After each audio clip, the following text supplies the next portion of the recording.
Una vez el físico alemán Heinrich Rudolf Hertz demostró en 1888 la existencia de ondas electromagnéticas, que derivó en la invención del telégrafo y la radio inalámbricos, la historia de la comunicación cambiaría por completo. Hacia la década del 30 del siglo pasado, Hitler buscó el dominio para las ondas para que así su Ministerio de Educación Popular y Propaganda, bajo la batuta de Joseph Goebbels, transformara la radio en una maquinaria de propaganda política capaz de sacudir la mente de las personas. Un par de años más tarde, Orson Welles salió una emisión de radioteatro conocida como La Guerra de los Mundos, en donde relató una supuesta invasión extraterrestre. Varios oyentes lo tomaron como una noticia y el pánico se apoderó de las calles de Nueva York y Nueva Jersey.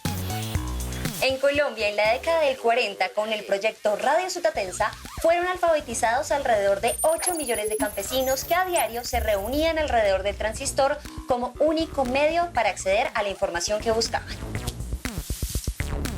El papel y el desarrollo de la radio ha sido muy variado. Noticias, entretenimiento, música, cultura han hecho parte de su programación, buscando siempre abarcar diferentes sectores sociales, y la juventud ha jugado un papel en la manera de hacerla. ¿Cómo nació la radio juvenil en Colombia y qué la caracteriza hoy en día? Desde mediados del siglo XX, inmediatamente después de la Segunda Guerra Mundial, con la aparición del rock, las fuentes de soda y la apropiación de los jeans, se concretó la juventud, esto como una fase media muy diferente de la niñez y la adultez. Colombia no fue ajena a este proceso, y junto con la rebeldía juvenil nacieron una serie de emisoras que difundieron y alimentaron las curiosidades de los jóvenes. ¿Cómo se dio este proceso en el país? Mi nombre es Cristian Briceño. Y yo soy Karen Suárez. Y les damos la bienvenida a Toma el Control. Seguimos los medios para discutirlos y pensarlos. Esto es Toma el Control.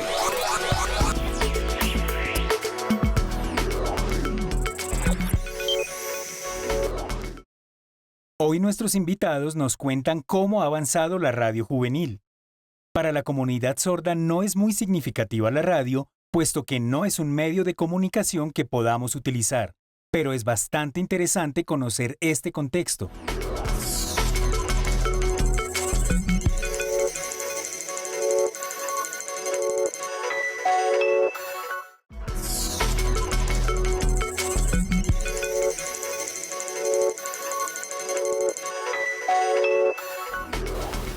Bienvenidos a Toma el Control, el espacio de Defensoría del Televidente. Hoy tenemos un tema muy interesante con dos personas que realmente han mantenido una relación por mucho tiempo con la radio juvenil a lo largo de los años. Quiero saludar en primera instancia a Manuel Carreño, nuestro invitado. Karen, mucho gusto a todos los televidentes de Toma el Control. Pues es un honor para mí estar aquí en Canal 13. Y también quiero saludar y darle la bienvenida a María Ángela Rubini. Gracias por estar en Toma el Control. Hola Karen, muchas gracias por esta invitación. Gracias a ti y a todo el equipo de Canal 13 por invitarnos a ser parte de Toma el Control aquí desde casita acompañándolos. Bueno, vamos a iniciar para que podamos aprovechar el tiempo con estas dos personas que realmente tienen mucha experiencia en cuanto a radio juvenil y todo, digamos, el movimiento periodístico alrededor de esto. Y la primera pregunta, quiero iniciar con Manuel, es ¿cuáles fueron sus referencias, Manuel, cuando, digamos, inició en este mundo de la radio? ¿Qué referencias tenía? Yo fui de aquella generación que creció escuchando la clásica ya emisora 88.9, la superestación, como se le conoció después, en ese momento era 88.9, allá en el año 88, 89, en la época del rock en español, y mis referentes pues fueron toda una escuela de jockeys que después hicieron distintas cosas, pero que en ese momento estaban arrancando, como eran Andrés Nieto, Alejandro Villalobos, Tito López, que lo trajeron desde Medellín en ese momento, Jorge Marín, toda esa gente que empezó a hacer radio juvenil en tal vez el primer programa de radio juvenil importante que hubo en las mañanas, pensado como un morning show, que era el zoológico de la mañana, donde habían personajes como Carlota y Don Fulgencio. Bueno, toda mi generación creció oyendo ese programa, Después, al poco tiempo, apareció Radioactiva, que hizo el programa que en ese momento se llamaba La Locomotora, y ahí empezaron a aparecer varias series de programas por la mañana, y esos sin duda fueron los referentes que yo tuve, digamos, cuando empecé a crecer antes de entrar a la radio, ¿no? María Ángela, por su lado, ¿cuáles son esos referentes en el mundo de la radio? Si usted mira hacia el pasado, ¿cuáles fueron esos primeros contactos y referentes? Eran los 80 y era la época del nacimiento de 88.9, una emisora que creo que acompañó esa época escolar mía, Fernando Pava Camelo y todo su equipo de trabajo. Esa es la radio que recuerdo que me acompañaba. Era la época de muchos concursos, se hacían muchos concursos en las emisoras para juveniles, pues el rock en español estaba en pleno boom y pleno auge también. Crecí con 88.9 definitivamente, me acuerdo mucho que había unos concursos de periódico, había unos concursos de recoger la mayor cantidad de periódico en los colegios, y al colegio que más periódico recogiera le llevaban un concierto a su colegio. No me acuerdo bien de qué artistas, pero sí recuerdo que en el italiano, que era el colegio en el que yo estudiaba, ganamos varias veces ese concurso de juntar periódico en las casas para llevarlo y ganarse el tan soñado concierto que llegaban a hacer en los colegios. Recuerdo mucho, pues en las rutas de los colegios siempre estaban o Radioactiva o La Mega, ¿no? Y uno como que su trayecto hacia el colegio siempre estuvo acompañado por estos DJs y por estos que eran como los hosts de las emisoras, y ellos eran como las grandes celebridades del momento. O sea, cuando alguno de estos personajes iba a su colegio con la emisora, pues uno realmente sentía que le estaban llevando a una gran celebridad. Era su manera en ese momento, yo creo, de ganar seguidores y adeptos para la emisora, para que uno fuera muy fiel como a esa emisora. Y obviamente la repartición de stickers era algo que también estaba muy presente. Es como que con el sticker lo marcaban a uno, y entonces pues ya se sabía la personalidad de uno, estaba como muy amarrada a ese sticker. Es decir, si uno tenía un sticker de Radioactiva, pues sus preferencias musicales eran de un tipo. Si tenía un sticker de La Mega, eran de otro diferente. Y entonces casi que el sticker de la emisora que uno tenía en su cuaderno o en alguna cosa que portara siempre, pues definía la personalidad, yo creo, un poco.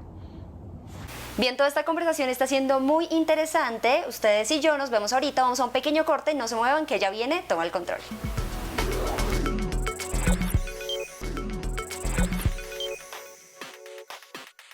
Para las Naciones Unidas, los jóvenes son las personas con edades comprendidas entre los 15 y los 24 años de edad.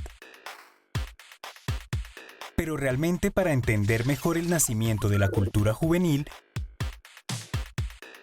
es necesario remontarse a mediados del siglo XX con la Segunda Guerra Mundial.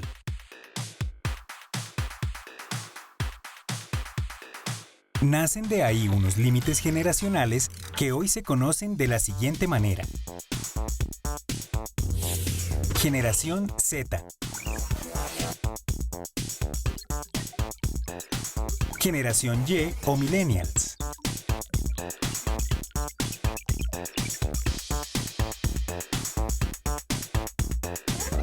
Generación X.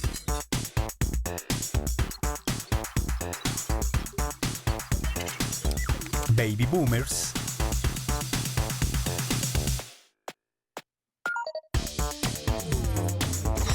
Y Silent Generation.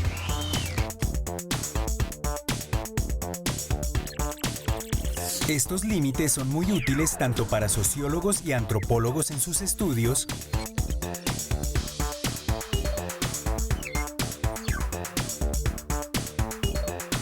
como para estrategias de mercado que apunten a vender cosas a un segmento poblacional.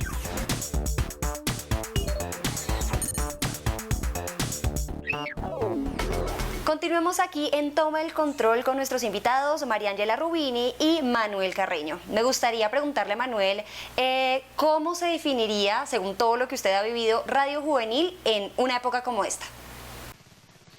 En una época como en la que estamos hoy en día, yo creo que la radio juvenil es, digamos que tiene más retos que nunca, ¿no? Sintonizar una emisora para oír una nueva canción, uno ya la tiene enseguida por internet, por cualquiera de las plataformas, por YouTube, por cualquiera de las plataformas de streaming, en fin. Entonces, pero el hecho de que la radio ya no tenga, digamos, esa condición de ser la que estrena las cosas, y la chiva y la exclusiva, cosas que ya no existen en la prensa en general.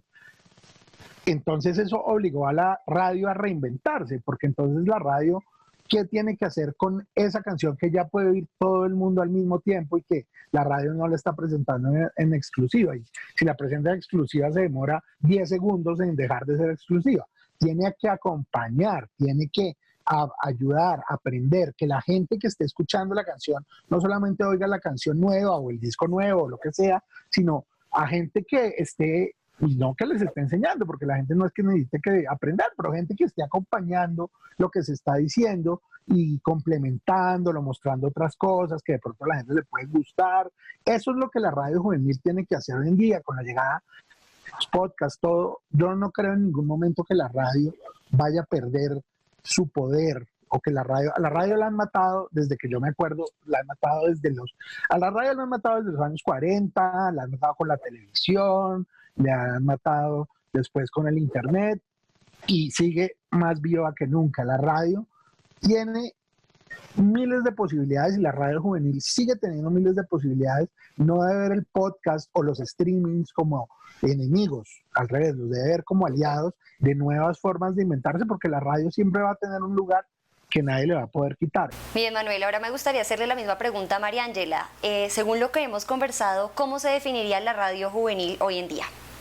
Bueno, pues yo sí considero que la radio juvenil actual tiene un gran reto de reinventarse, o definitivamente tiende a desaparecer. Las generaciones han cambiado. Yo creo que los jóvenes de hoy no tienen los mismos cuestionamientos y los mismos sueños o los mismos ideales que tenían las generaciones de los 80s y de los 90s. Nos enfrentamos a unas nuevas generaciones que son nativas digitales, que nacieron con internet, que nacieron con el mundo a un clic y que ya no tragan entero, y que, como bien yo lo decía, ya no están dispuestas a que les impongan lo que tienen que pensar, decir, hacer o consumir. En ese sentido, la radio juvenil, la actual, a veces la tiende uno a sentir un poco obsoleta, ya un poco quedada en el tiempo, y siento que es el mismo reto que tiene hoy en día la televisión. Por ejemplo, la televisión abierta se enfrenta hoy a ese mismo dilema, y es en una era en la que podemos escoger lo que queremos ver o lo que queremos escuchar, pues el reto del tipo de contenido que se crea es mucho mayor. Entonces, yo sí creo que los medios tradicionales, no solamente la radio juvenil, sino los medios tradicionales en general, se enfrentan a un gran reto, que es esa reinvención en tiempos que son muy distintos. Hemos visto cómo el consumo en digital cada vez crece más y más y más, y el consumo de contenido por demanda.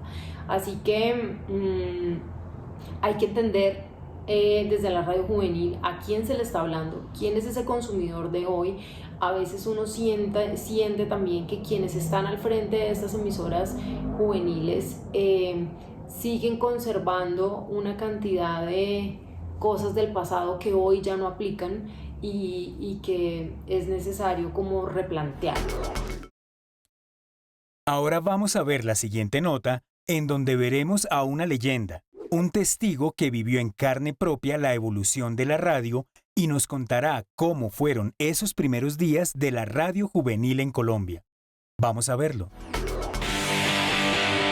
La radio juvenil en Colombia arranca a comienzos de los años 60 con Radio 15 dirigida por Alfonso Lizarazo. Antes de eso hubo programas dedicados a la música juvenil de la época. Fue Carlos Pinzón el que hizo los primeros programas de jockeys. Gonzalo Ayala estuvo ahí. Posteriormente, ya digamos finales de los 60, durante la década de los 70, estuve yo. Después vino Fernando Pava con 88.9, Alejandro Villalobos y todos los referentes que llegaron después de eso.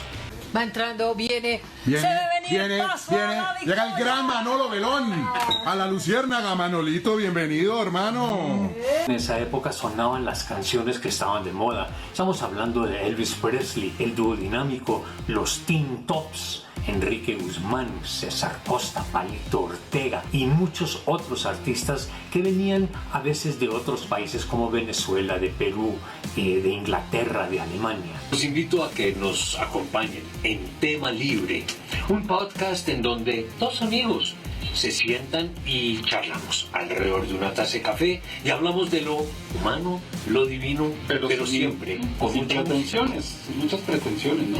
En la medida en que llegan nuevas tecnologías, la música deja de ser digamos, el motor principal por el que trabajan las emisoras musicales, aunque suene contradictorio, y las emisoras juveniles empiezan a trabajar más otros contenidos alternativos que buscan recuperar audiencias que se van perdiendo por la multiplicidad de medios y de programas que los jóvenes pueden acceder por otros medios.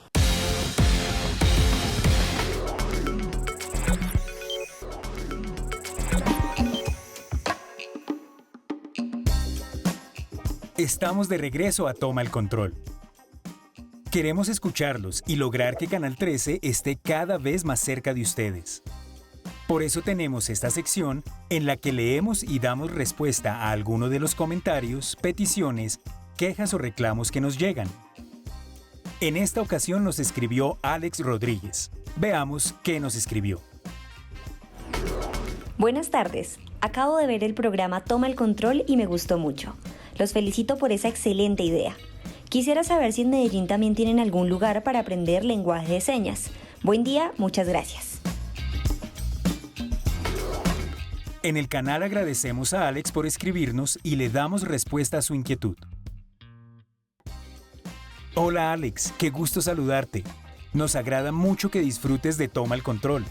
En Medellín también existen lugares donde se puede aprender lengua de señas colombiana. Te invitamos a consultarlos. Muchas gracias por escribirnos. Saludos desde tu Canal 13. Y yo, como persona sorda, te cuento. Hay algunas asociaciones de sordos en Antioquia. También puedes acceder a ellos en Medellín. Además, aprovecho para compartirles a todos los televidentes que se dice lengua de señas y no lenguaje de señas. Queremos invitar a todas las personas a participar de la televisión pública. Por favor, escríbanos a defensor@canal13.com.co u opinen a través de nuestras redes sociales con el numeral Toma el Control. Ahora vamos con Enseñando la Seña, la sección en la que Cristian Briceño nos explica palabras clave en lengua de señas colombiana. Hoy vamos a ver dos términos muy a propósito de la radio juvenil en Colombia. Con respecto al tema de hoy, vamos a aprender algunas señas en Enseñando la Seña. La primera. Radio. Así, radio. Son dos movimientos al mismo tiempo. Radio. La segunda. Radio juvenil. Es muy importante hacer el gesto cuando hacen la seña de joven y luego la seña de radio. Radio juvenil. Ahora ustedes practiquen. Seguimos en Toma el Control hablando sobre radio juvenil con nuestros invitados Mariangela Rubini y Manuel Carreño. Y quiero preguntarle inicialmente a Manuel si realmente la radio juvenil de ahora está alineada con las curiosidades y las necesidades de la juventud en Colombia al menos. Yo diría que sí. Yo creo que que la radio juvenil hoy en día está haciendo cosas, digamos, muy, muy interesantes. Y yo diría que Colombia tiene este tema que es el país más radial de América Latina, ¿no? Colombia sigue siendo el país en donde más radio se oye de toda América Latina y es uno de los lugares del mundo donde más radio se oye. Y eso hace que aparezcan siempre nuevas generaciones de gente haciendo radio, inventándose cosas en las facultades de comunicación.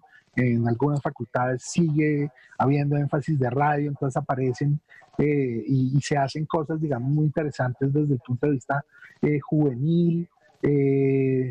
Y creo que en la medida que crece el público se buscan cosas distintas, que ya sea, como lo hablamos en el bloque anterior, ya sea como una radio un poco más como simple de chistes, pero también radios que buscan hablar más de lo musical, pues radios que hablan se enfocan en el entretenimiento, en la cultura, el cine, la cultura pop, todo ese tipo de cosas, digamos, uno lo oye hoy en día en la oferta que da la radio juvenil en las mañanas y en las tardes, y eso, digamos, le proporciona, digamos, al público distintas cosas para oír. Yo creo que hoy en día estamos en un momento en donde afortunadamente podemos oír cosas distintas, como también nos lo da la radio universitaria. Entonces uno tiene, digamos, una gama grande entre lo público, lo privado, lo universitario, las radios comunitarias incluso, para oír y para hacer radio juvenil que no sea toda igual y que no suene todo igual. Yo creo que hubo un momento en donde todo era muy homogéneo y afortunadamente eso se ha ido rompiendo con la llegada de los podcasts y esas cosas. Pues hay distintas voces y esas distintas voces hacen pues que todo suene distinto, y eso pues siempre el que sale ganando pues sin duda es el oyente, ¿no? Así es. María Ángela, nos gustaría escuchar su punto de vista sobre esta sincronía entre las necesidades del público joven y la radio juvenil. El gran cuestionamiento que siempre se le ha hecho a la radio juvenil comercial es como realmente qué tipo de contenido es el que le estamos entregando a las audiencias, con qué tipo de información están creciendo estos jóvenes.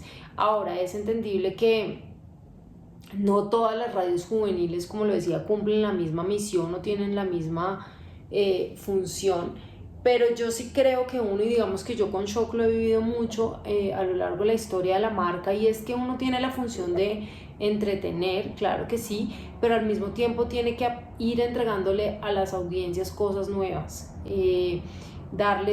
permitirles descubrir cosas, ofrecerles un abanico de posibilidades que les permita también escoger entre ese abanico.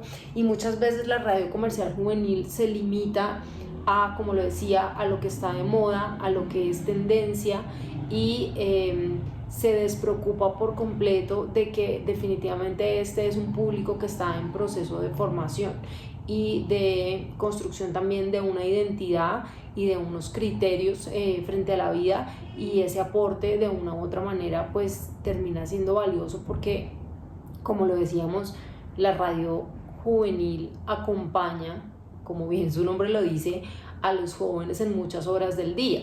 Bien, le quiero agradecer especialmente a María Ángela Rubini, a Manuel Carreño, gracias por aceptarnos este espacio en Toma el Control. A todos los amigos de Canal 13, Toma el Control, a ti, Karen, muchísimas gracias por la invitación. Muchas gracias. Un abrazo.